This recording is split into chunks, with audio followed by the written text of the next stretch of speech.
salaamaaleykum mbokki téléspectateurs yi ñu seetaan fii si Dakar Live TV mbokk yi am nañ mbégte ak contentement dalal leen tey fii si plateau Dakar Live TV benn ndaanaan boo xam ne kenn du ko naatable ci milieu musique sénégalaise milieu art milieu danse milieu comédie musicale am na xorom bëri na salañ am na fit imposé na boppam ba yegg fi mu toll nii du kenn ku dul Nguess waa Pirate Nguess ñoo ngi leen nuyu. waaw asalaamaaleykum waa Dakar Live c'est encore un grand plaisir de retrouver cette chaîne bi je vous félicite encore une fois ci engagement bi ngeen jël et c'est encore à toujours saluer et je vous dis bravo encore une fois waaw man maay Nguess ñun xam ko ci Abraham Marcel Sagna alias Nguess bokk ci membre waa Pirate Jëppal nekk producteur Nguess production te di yëngu ko ci wàllum spectacle voilà donc maa ngi nii tey encore une fois kontaan loolu ci seen invitation merci beaucoup. Nguess bu waa Pirate de Jëppal Nguess fan la waa Pirate de Jëppal toll ba tey ci wàllu musique sénégalaise wala ci wàllu musique danse. waaw waxoon naa ko fii ci benn interview en fait chacun de nous après beaucoup de temps ku nekk da nga jël benn yoon maanaam ku nekk da nga nekk ci propre business mais Pirate de Jëppal bientôt on va revenir. donc juste cet été en fait benn stand-by boo xam ne que def nañ ko Mor mi ngi ci production am maa ngi sama production Métoune mi ngi ci ay affaire am Mor Métoune actuellement kii Abou il vit à Lyon mi ngi topp stylisme ba léegi quoi donc c'est ça quoi. groupe daal souvent c'est comme ça quoi benn moment ku nekk day dem mais en fait ba léegi xol bi ak lépp mi ngi fii quoi voilà. lépp xol bi ngi fii mais gis ñu benn mouvement bi ngeen di yëngatu waa Pirate.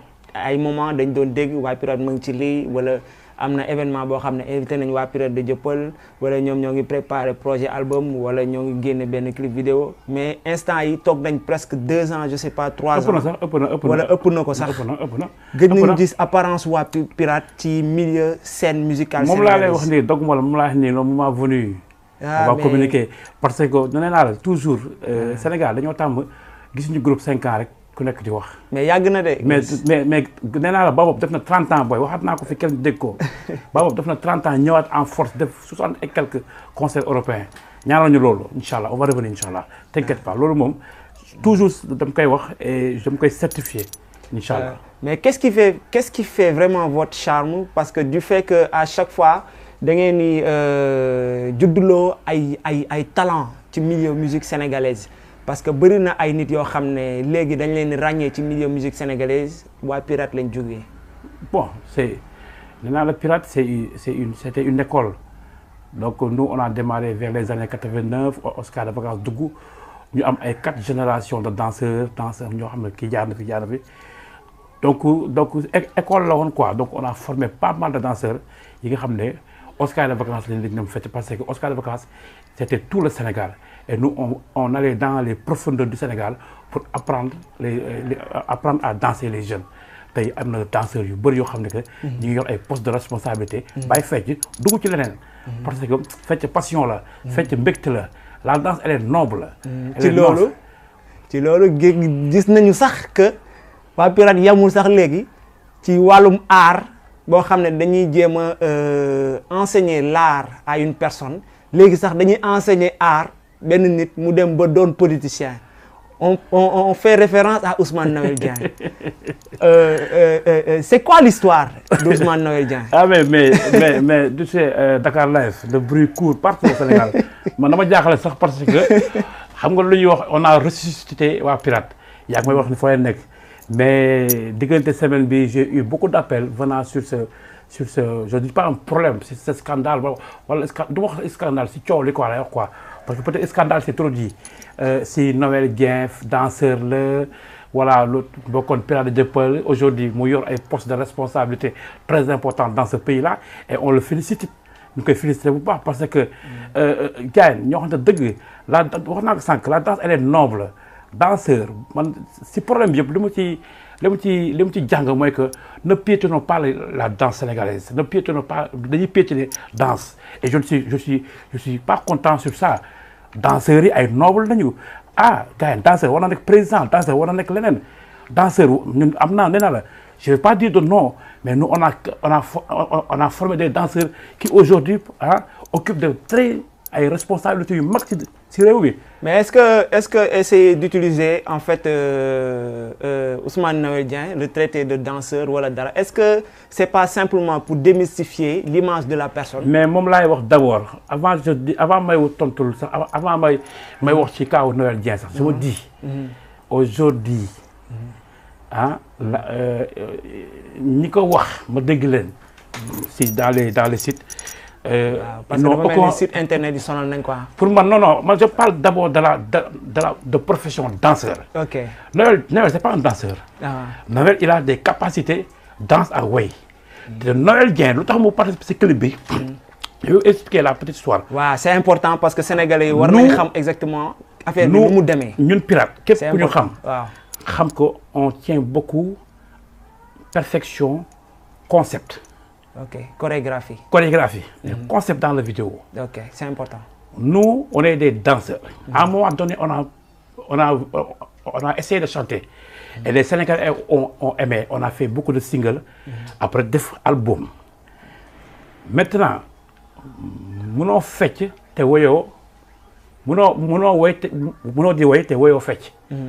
li nga xam ne moo nekkoon à la base. Maintenant Noël Dieng habitait dans le même quartier ñun pirate dañu dem fréquenter Noël Gallem parce que sama kër ak kër Noël ñoo takkaloo donc c'était des amis bu ñuy dem des fois des spectacles dañuy ànd ak moom parce que c'était un jeune qui aimait chanter qui avait l'amour pour l'art et qui était tellement simple et qui était tellement bien te loolu laa gis ci moom ba léegi. Moi je ne suis pas l'avocat de Noël Dieng non. Je suis un ami, un frère à Noël Dieng et on a passé de très moments. Big respect à lui encore une fois. Et je me dis que moment boobu nag ñu am benn concept ci fecc bi concept bi c'était de dire que nit ki boo kontaanee da ngay fecc ñu créer benn bureau boobu ci biir vidéo bi maanaam tey chef d'entreprise yi ñuy waxtaan ñuy réunion on a gagné un marché bu important mais ak chacun a le droit de danser danse bonul. Si aujourd'hui ci biir vidéo bi ci biir concept bi Noël c'était le directeur général. En fait waaw moom moo gagné marché. C'est ça. après dégg musique bi daw ci suuf ma ne mu jug fecc. c'est ça mu jug fecc. ok maintenant concept bi mooy yóbbu foofu parce que aujourd'hui je me dis que nous on n'a jamais fait de danse obscène et on n'a jamais prôné pour la danse obscène maanaam ay lëmbal ak yooyu donc on avait une chorégraphie tellement correcte. Et Noël Dieng en l'occurrence ci biir vidéo bi il a fait des pas de Alla Seck qui est le danseur de Youssou Ndour un grand danseur respectueux l'un des plus grands danseurs de sa génération def nii loxo bi fecc c'est ça. mais ci biir fecc boobu Noël Dieng di fecc ak tamit rôle boobu Noël Dieng di incarner est-ce que période boobu fekkoon na Noël Dieng duggoon ci politique à 100%. Pas du tout. ok il était dans l'underground. ok Sénégal xam nga ñu war a bàyyi. ok kon daanaka li mu doon def ni di jàppale waa Pirate de Jëppal politique bi moo jiitu politique bi en réalité. Noël Dieng nee naa la li ma lay wax nii. bi muy bokk ci clip bi. il n'était pas politicien. ok xamul woon ne dina yegg fii. gis nga chemin Ousmane Noël Dieng. il le mérite. Il le mérite et je l'encourage de ne pas baisser les bras. On est jeune, on tend à la perfection, on tend aujourd'hui à être leader dans ce qu'on est. yaa may dégg c'est ça. Maintenant moi li ma métti je le dis c'est on a piétiné la danse. tey man aujourd'hui quand on fait allusion quelqu'un a dansé nii. Non, attends, je me dis que mais attends, notre président Senghor a toujours prôné la danse. Kon yow selon toi da ngay déplorer le manque de kii bu ñu jox ci danse bi quoi en fait. Gis nga luñ koy ñàkkal fayda en quelque sorte. Gis nga du fait que nit fecc rek. ñu ne waroo fecc. Mais attends, mais je vais dire une chose, je vais te raconter la petite histoire. Bu njëkk ba fecc dañ ko minimiser woon man kat la lay wooyee. Nous on a révolutionné la danse. On a mis des costumes, on a fait un habillage. Et on n'aimait pas faire de la danse obscène. On était tellement parce que dañu dem jàng parce que xam nga mais président George Weah il est quoi? Il est président maintenant. C'est vrai. Mais dafa doon dugal bi fecc président Brésil artiste la woon Youssou Ndour nekk na fi ministre de la culture. fecc na way na. Mais c'est quoi? Il avait même présenté sa candidature aux élections présidentielles. C'est quoi? Arrêtons. On est dans un pays laïque d'abord et si weeru koor bi maa ngi saluer encore initiative bi nga xam ne gars yi def nañ ko ci weeru koor bi dialogue islamo-chrétien bi nga gis partout sur les sites la main d'un musulman la main d'un chrétien ñu nuyonte loolooy Sénégal te si dañoo war a jub ci loolu. Il faut pas que ñu jàpp politique bi di salir suñu image moment wu koor bi on doit s'unir le Sénégal dinañ jàppante parce que bu ñu fàtte fu ñu jógee daf métti de le pays a failli bousculer c'est les guides religieux qui ont remis le pays en marche et c'est à saluer.